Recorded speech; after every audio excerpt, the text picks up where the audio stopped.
Hi, welcome to valuationpodcast.com, a podcast and video series about all things related to business and valuation. My name is Melissa Gragg, and I'm a financial mediator and business valuation expert in St. Louis, Missouri.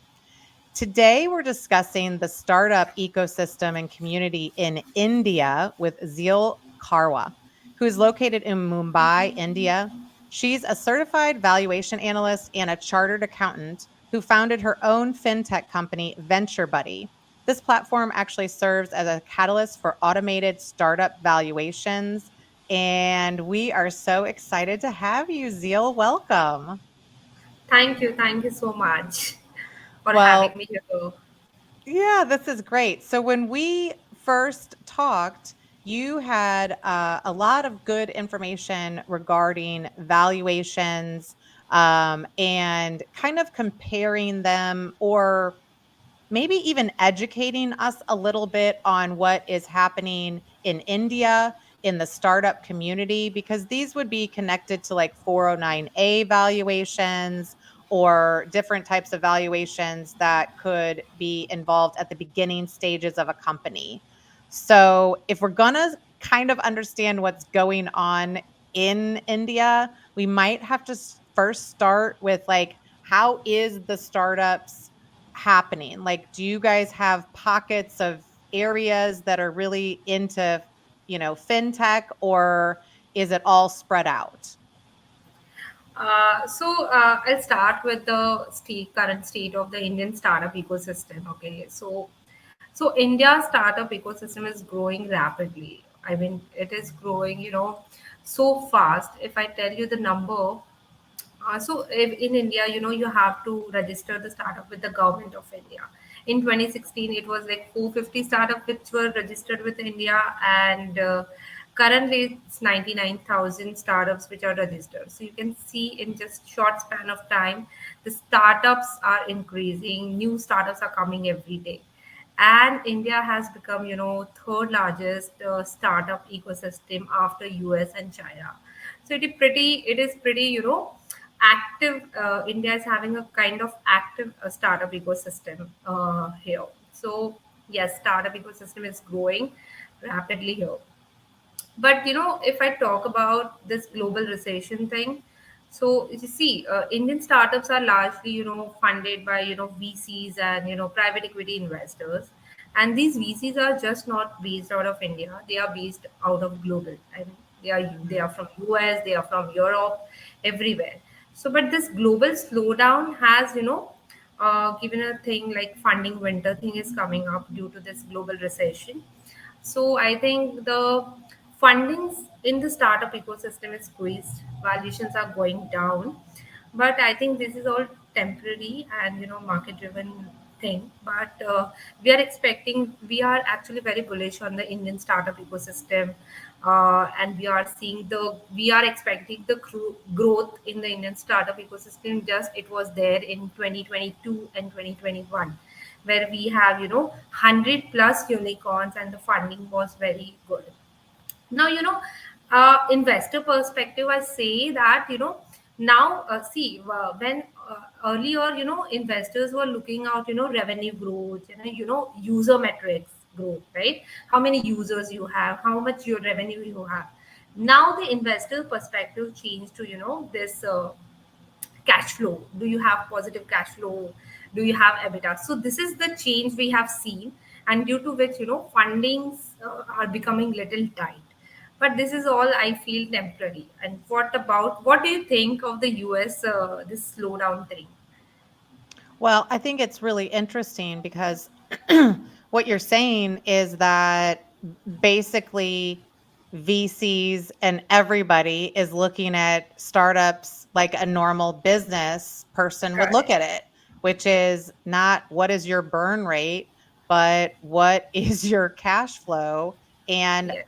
for the most part, startups don't have cash flow, which is why these valuations have been kind of difficult in the past. Because if we have cash flow, easy as pie, right? Correct. Or a multiple of revenue, okay. But a multiple of revenue, you could just apply that to any company. right? And it would look at them the same. So the cash flow becomes kind of king. But do you see more VCs, because you were saying maybe coming from other countries? Do you see more money kind of coming into India? Do you think the technology is better? Or what do you think is driving that? Okay, so basically, see why investors are investing in India, because see, India is a developing nation. Whenever you invest, so there is two types of nations, right? Developed and developing. So if you invest in developed nation and you invest in developing nation, so obviously you will have a high rate of return in developing, because there is scope for the growth, and developed nation are already developed, right? There is a little scope for the higher rate of return here. So I think, and India has a large market size, as I told you. It's a you know it's like a the second most populated country in the world, India. So it has a large market size, and since it's a developing, so there is a huge scope for innovations in India. Mhm. So investors are finding investors are finding the opportunity in this large market size, and there is a huge market potential for the growth of their investments. So this is one of the major reasons why investors are majorly investing in India. And the other, if I and the tech since internet users have increased in India, they have surged. So startups got opportunity to innovate in the technology side. So everything is going digital, so startups are also into tech. But it in India, everywhere startups is everywhere, like in agriculture, you say healthcare, in fintech, and everywhere is the startup. So yes. Well, and I think that, in looking at kind of startup communities, I know that I've been in the accounting arena or finance and mergers and acquisitions. And in all of those spaces, there has been some outsourcing accounting work or strategic work or financial work to Indian companies or even partnership with Indian companies. But what are some of the other factors? And I think we've discussed some of them, but I think let's talk a little bit more about, we talked about how the investors are investing, but like what are some of the factors that are contributing to the growth of the startup industry, and how do they compare to kind of global tech hubs? Are it Do you guys have more intellectual property? Do you have more creative or engineering minds? Or how do you see that difference?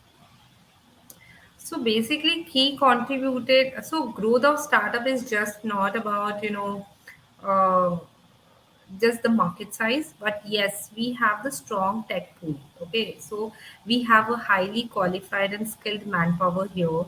So they are more into innovative solutions. They are more into product development. So I think that's give rise to creative startups in India. Engineers, there are very highly qualified engineers sitting in India, and they are bringing new products every day. And now I think this has contributed a huge growth of the startups in India. And obviously there are government initiatives which government is taking, like to promote entrepreneurship, and to promote startups by bringing a lot of initiatives, like Startup India, Atmanirbhar Bharat, that is self-reliant India. They are bringing a lot of reforms in terms of income tax benefits, for ease of doing business in India.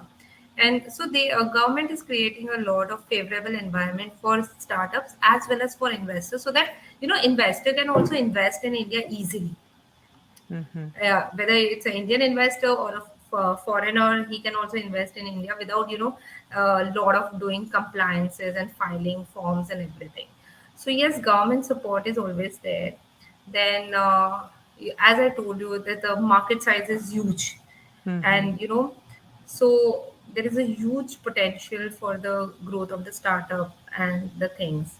Do you Uh, see what about manufacturing? Do you see more people coming to India manufacturing? Because that also helps the startup communities if they can manufacture new products, if they can have ease of that capability, right? yes, yes, we do have manufacturing, industry as well, which is growing, because you get a cheap labor over here Hmm. if you set up a plant in India. So and exporting from India is easy, quite easy. It's not that too tough. So government has ease made this process easy as well. Setting up the factory over here, you will get the labors at cheaper rate as compared to US. So I think yes, this is also one of industry where growth we have seen. Mhm. Well, and if we look at, global investors are coming to Indian startups. And, right now we have a volatile world and everybody's seeking to continue to do business. What are some of the things, reasons why you think global investors are investing in these Indian startups? So, see, in investor community, everybody has seen this. So you know that Ola, Uber, Zomato, they just came 10 years before only. Okay, so the investors who have invested at the very early stage in these startups have become billionaire now. Mm, So they have captured a big market and they have disrupted the Indian market by coming to India, like Amazon. So there was no Amazon before. So right. when Amazon came, then the Flipkart came. It was like e-commerce disruption came. The thing came. So I Mm, think they become billionaire.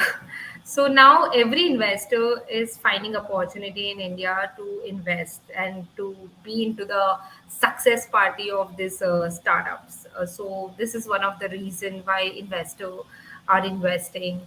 Then obviously government support, as I told you, investor favorable environment is here. Then see, this is the India's time, I tell you, because see, if I compare the China's time is over. It's already mhm, developed.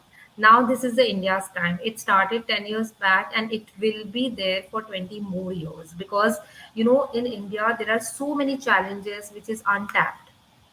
Okay, so there are still lot of opportunity for making the startups, making the innovative solution and making business out of it. mhm. So it's India's time is still 20 more years and it's a wealth creation time for the investor to invest in India. So yes, these are the why the global investors are investing in India is this is the destination where you have a large consumer base. Whatever you start, you have the consumer base. Whatever Yeah. you start here. Yeah. So yes, Well, and I think that that's an interesting thing that you kind of said that there are a lot of things to still fix and a lot of opportunities, and yes, it's such a large country. correct. What but if we so we I think we've kind of established like and we it's just the tip of the iceberg. I mean, I think that you could talk a lot more about Indian you know companies and culture and what's happening in fintech. And I think we're going to get into that. But I'd also like to just kind of recenter a little bit and let's talk about the business valuation process because as valuators, I think that we know what happens in our own jurisdiction, our own country. We may know some other countries, right? But if we're looking at either doing in work or partnering with any Indian companies, what is the business valuation process like in India? And like, is it any different? Is it the same concepts? Is there different reporting requirements? Or can you kind of maybe give us a little comparison in your eyes? So business valuation process in India is quite similar to US. We have the same process of like client engagement, then data gathering, data collection, then we understand the purpose of the valuations. We on the basis of that we select the method whether to use DCF method, CCM method or a hybrid method. And we do the financial analysis, the market research and drafting the report. The only difference I find it while in the business valuation process in US and India is that, while I was doing CV, I understood the importance of discount rate study. So in US, a detailed study for discount rate has been done, right? So there are many Mm. studies, right, for Yeah. discount rate. I Yeah. think that is not there in India, and now I have started to doing that as well in India. So, yes, this is the major difference which I found out in the business valuation process, obviously. But apart from that, the process is similar. The only thing is that every country is different, so regulatory frameworks are always different. Mm-hmm. Like we have the valuation requirement under Income Tax Act. We have the valuation requirement under Companies Act. We have Companies Act which govern the private limited and public limited companies. Let's say if you are transferring the shares, CCD, CCPS, then you require the fair value kind of thing. Then we have the portfolio valuation, which is governed by the SEBI, that is Security Exchange Board of India. So regulatory framework will always differ from country to country, and the valuation requirement will always change from country to. But we have this mergers and acquisitions value, fair market value for the investors, independent valuations kind of thing. Yes, this is the major difference which I found in India. And valuation certification body, yes. So we are governed by Institute of Chartered Accountants of India, and in US, I think it's NACVA, ASA, ABV, right? Right. Which is valuation certification body. And in India, it's ICAI and IBBI. So valuation certification body is different. Apart from that, it's totally different. It is totally same. But what I feel that, despite these differences, the fundamentals principle behind business valuation remains constant between Mm-hmm. India, US, or let's say other country as well. Mm-hmm. Like we also assess the cash flows, we also assess the market risk, market condition.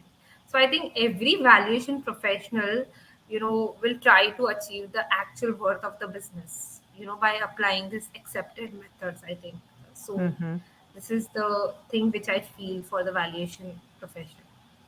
So, what I'm also hearing you say is the resources for valuators may not be the same in India as it is in the US. Like, do you do you think you have good, is it easy to get market data for to do some of the market approach? Do you have good resources? Because I mean, essentially, when you're looking at different countries, you're looking at a different risk profile. You're looking at, based on the country, but you're also looking at, maybe a different tax structure. And then market data, you were talking about some of the discount studies or, the build up method of the risk factors. Do you think that that is still an area that you might have to kind of lead the charge in collecting that data, or are there others that are also collecting that data? So I think we do collect the data from, there are a lot of, market research data, companies which give research on every industry. There is EMIs, then there is Capital IQ, which is prevailed in India as well as a, Okay. for India. Pitch book is there. So we also collect the data from this database only, and these are the trusted source for global as well as in India. So I Yeah. think But so. Obviously, little, those are some yeah, expensive databases, like yeah. The Yes, we have the cheaper version as well for that. But yes, these are the generally used platforms for the databases in India as well. So it's a globally accepted. So Mhm. we have this EMIs thing. There is one EMI, then there is a capital line, and we have market research, which is available free on the internet. Mhm. Broker reports are there. So yes, we do utilize this for assessing the market condition, industry analysis, and we have some government website which give this access free to the professionals. There is IBF, which is research done by the government of India for every type of industry. So it is freely available to people like us. Mhm. So there are free resources, there are paid resources as well for the market conditions. Mhm.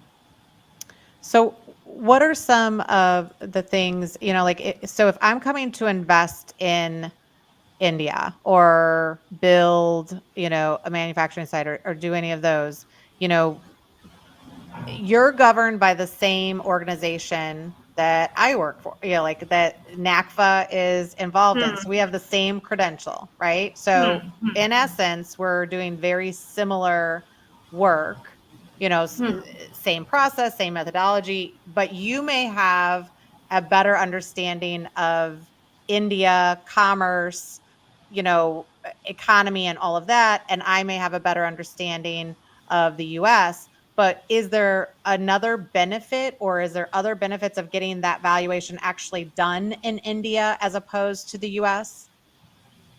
So, I'll see. So, outsourcing in India. Hmm. Okay. India is basically outsourced, global outsource hub now. Every, in fact, the big four like EY, KPMG, PwC, they also outsource in India. The strategy behind, outsourcing work in India is that you focus more on, developing the business, right? Because see, in India you have a CVA.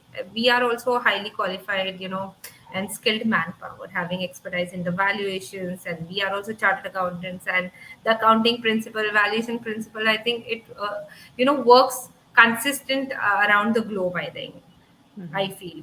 So, outsourcing will help you to reduce the cost. You can set up a 15 members team at, at least 40% less of the cost, which you will set up in US.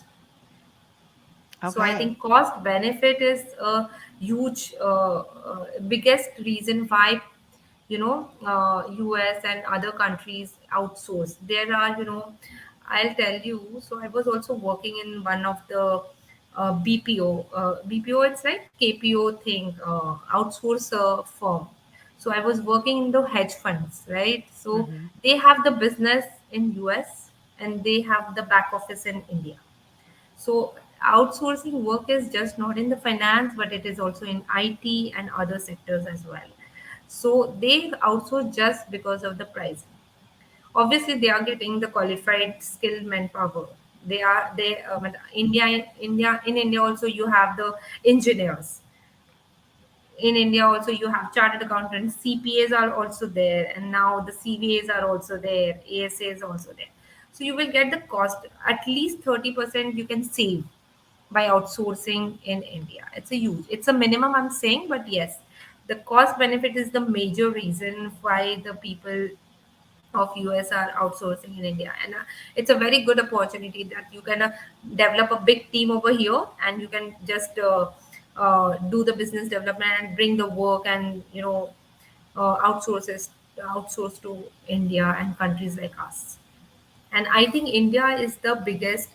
I think India is known for the skilled laborers as well, skilled manpower, other than this other countries like. Well, and I think that bigger firms have done that maybe successfully.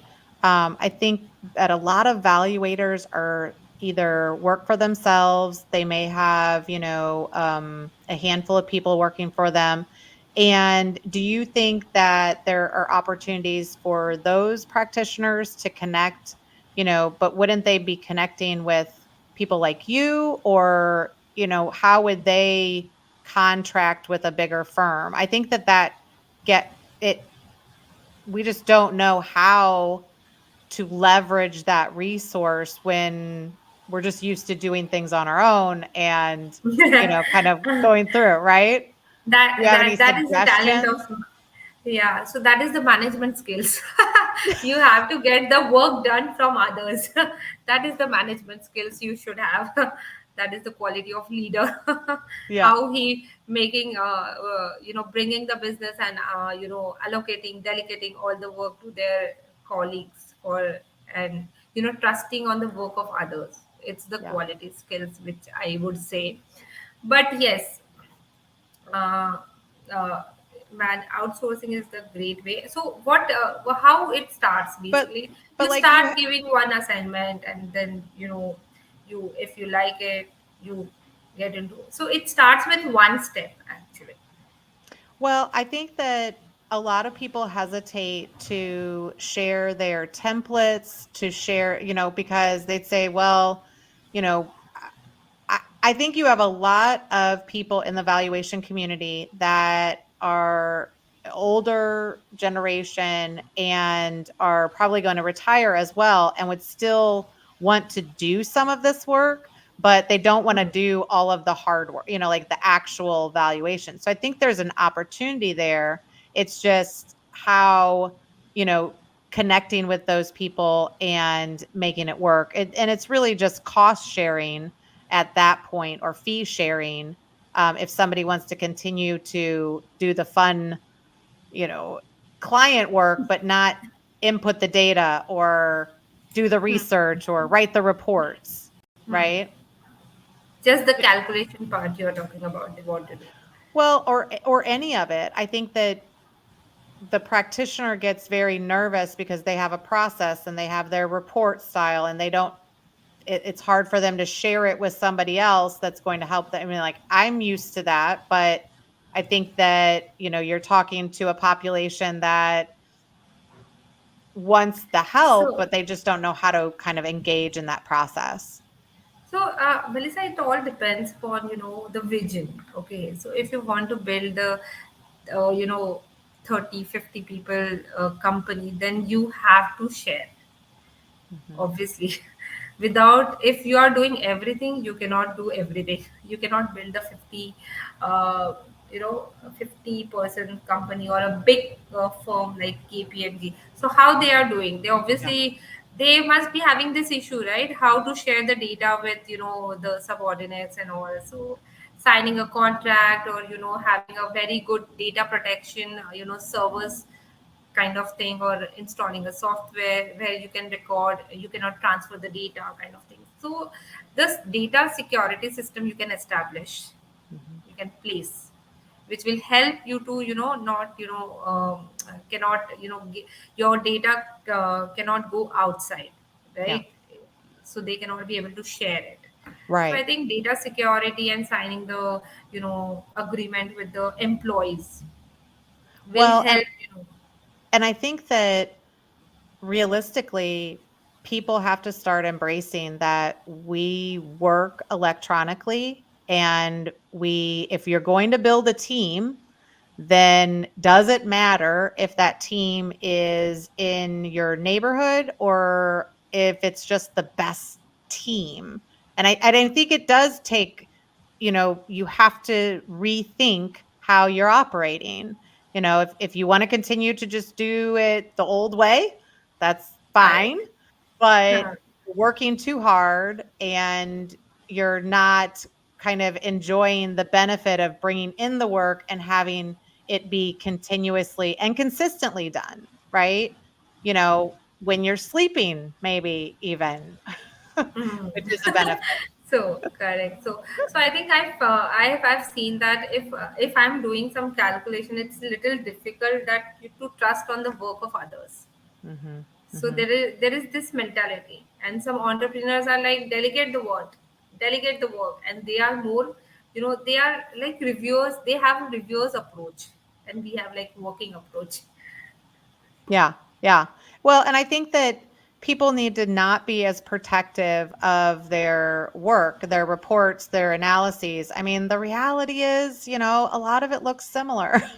I mean, Exactly, it's exactly. just a little bit different variation, but I find that people are very protective of, all of that. And I think if you loosen up a little, it could be better if you involved other people. Maybe it's been the same for too long, Correct, right? correct. It becomes monotonous, right? You're doing the Correct. same thing again and again and again, and you're not finding any challenge in doing the same thing. Okay, you know this. What is the approach you have to use, and kind of thing Right. every time. And it's not like, it's it's not like this is like you're hiring valuators that have the same knowledge that you need and may have a different perspective or may Correct. see it just slightly different, which, as if you're working on your own or you're really far in your field, that is also helpful so that you're not thinking inside of a box.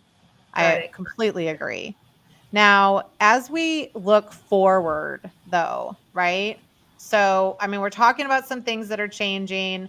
I know a lot of people still want everybody to go back to the office, but Hmm. it's not going to Yeah, yeah. happen. It's not going to Hmm. happen. We're able to communicate in two different countries, very, I think, relatively easy.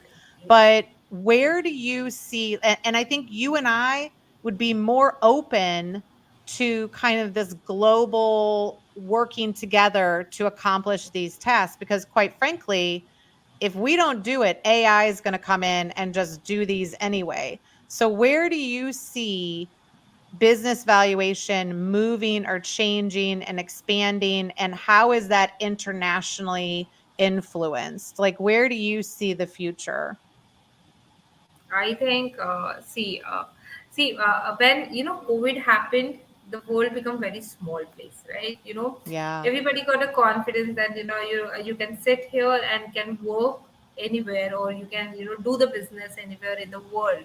So I think the perspective of the businesses has been changed. They are going global. They are more, you know. They are ready to serve to larger audience by sitting at one place. I think so. Cross border transactions have increased just because of this globalization thing. So I think business valuation practice should so that IVSC, that right, International Valuation Board Council, should make the business valuation process as a consistent, Mm. to all over the world. I think it would create a,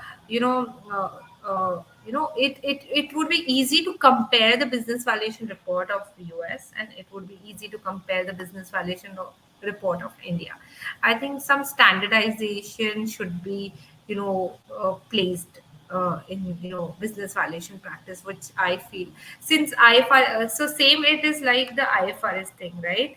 IFRS, then GAPS, US Right. PATS, so they are also trying to harmonize the single standard where you can compare two companies of different countries. I think so.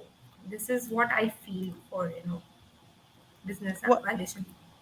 yeah, and I mean, I think as borders kind of don't matter electronically, and such, I think that there's a need. I also see there's less valuation people in the US than there has been in the Oh. past. And so it's difficult to find people that want to go into the business, right? And if like then it takes them years to get better at this. I think that we're going to have to look at talent around the world as opposed to country by country, and figure out how that works. I don't, they've tried, I've been doing this for about 20 years, over 20 years, and they've tried to get it more consistent. The problem is you just have so many practitioners and you have so many accountants and CFAs and financial people Mm-hmm. that are involved in business valuation that are like, oh, no, like you have to look at it like this, or you have to look at it like this. Hmm. So I think some sort of standardization, but tell us more about like your company and how you're using fintech and technology and valuation, and like what does that look like, right? So, okay, so Venture Buddy, basically, we started with the business valuations, right? We started 6 years back in the valuations, startup valuations. So, we have done more than 200 startup valuations in India. So, what problem we faced, that how Venture Buddy and how we have made this automated valuation tool. So basically, we thought, yeah, startups are always short of funds. I tell you, so they are not ready to pay the valuation consultancy fees Right. for. So this is the pain point, I think. So we thought, let's make some valuation automated valuation tool. So they just have to input some data, and they will get rough idea of what their business is valued at. Okay, so Mhm. this is just not for the startups or businesses. It can be utilized by investors as well if they want to analyze any startup. Okay, the valuation is correct or not, or their approximation is right or not, or worth or not. So I think we have used these pain points and made the tool out of it, and I think this was the reason why we have developed the automation tools. But we are also into the fundraising thing. We help startups in raising funds because we are continuously in the startup ecosystem. We get the inquiries and we feel that okay, this startup is good enough, should get the funding. So we are connected with the VCs. We are building the investor community as well. Mhm. So we have a vision of creating our own fund in near future. But we have just started off the fundraising. This was the reason behind the venture buddy, birth of the venture buddy. Now, with respect to the startups, now the going global. So we also help startups in incorporating company outside India by structuring them. Though basically USA was the one of the major country where we incorporated company because US investors are there, right? And US Right. investors have confidence having the company in US. The trust, Mhm. which you were saying, that they have more trust. So many startups incorporate companies in US just because of the global investors perspective. So we help that, and this is how we are doing it now. We are also exploring new services to the startup from end to end. Well, are there any particular reasons why you would have to get a valuation in India? Are there requirements like in the US if you are going to gift something, through a federal tax gift, then you have to Hmm. put together a valuation report. If you go to court, then you have to typically put together some sort of valuation report or schedules. Are there any sort of requirements for certain things? If you're like a lot of times we see the startup valuations are that giving you're giving shares of equity in lieu of compensation. So are those same requirements in India So or yes, we have the regulatory requirements for doing the valuations. Like if you are transferring the equity shares, if you are buying a equity shares, then uh, you have to do the valuation and get the equity at the fair market value, right? It's not like whatever you decide. It should be actual worth of the company. On that price only you have to buy the equity shares. Then there is an IPO thing where valuation is required. Then mergers and acquisition, when you're acquiring a company, merging a company, then it should be at fair market value. It should not Mhm, be the random number. It's like fair mhm, market value. So yes, like in US, in India also there is a regulatory requirement to have your business valued by a valuation professional only. It's not like you can get it done from any other management consultant or kind of. You should be you get the valuation report from the valuation professional, which is certified by ICAI or other bodies. So this is one of the reasons why valuation, and due to this startup culture, the valuation professionals in India is growing up. mhm, Because a lot of fundraising is happening, lot of transfer of shares, lot of convertible notes, CCDs are coming into pictures.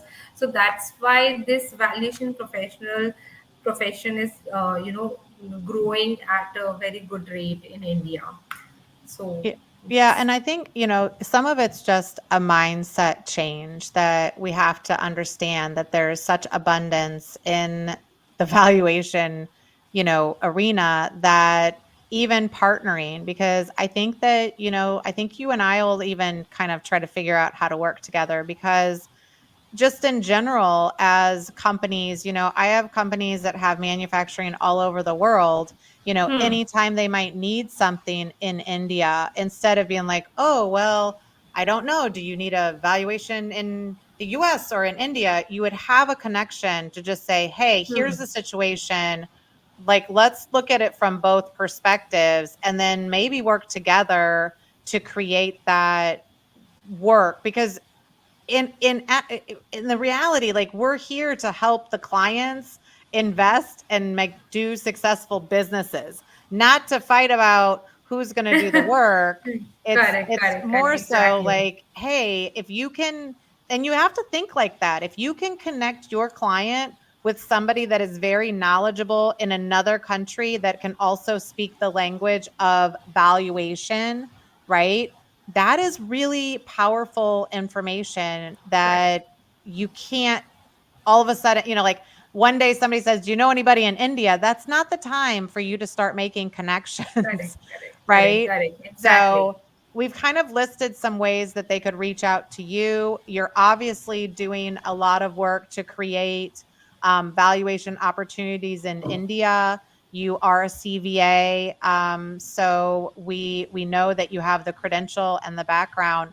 But I think that you would be a really good resource for people that just know that they maybe need to cut costs, know that, or, what if they had a person that worked for them for 5 years and then they Hmm. decided they left, right? 'Cause that's Yeah, happening a lot. And yeah, you're having these valuators that are left with not a lot of resources. So I would encourage them to reach out to you, and we'll figure out a way to work together. And maybe there's more topics that we should talk about regarding India, right? interesting. Yeah, yeah, it's very interesting. India is very interesting. Well, we'll probably have you back again, but this has been Yeah, very enjoyable, Zeal, and we yeah. appreciate all your knowledge. Is there anything else you want to share with us or let us know about before we go? No, no, it's fine. Well, thank Yeah. you so much, and we Thank hope you. to see Thank you again. you. Yeah. Bye.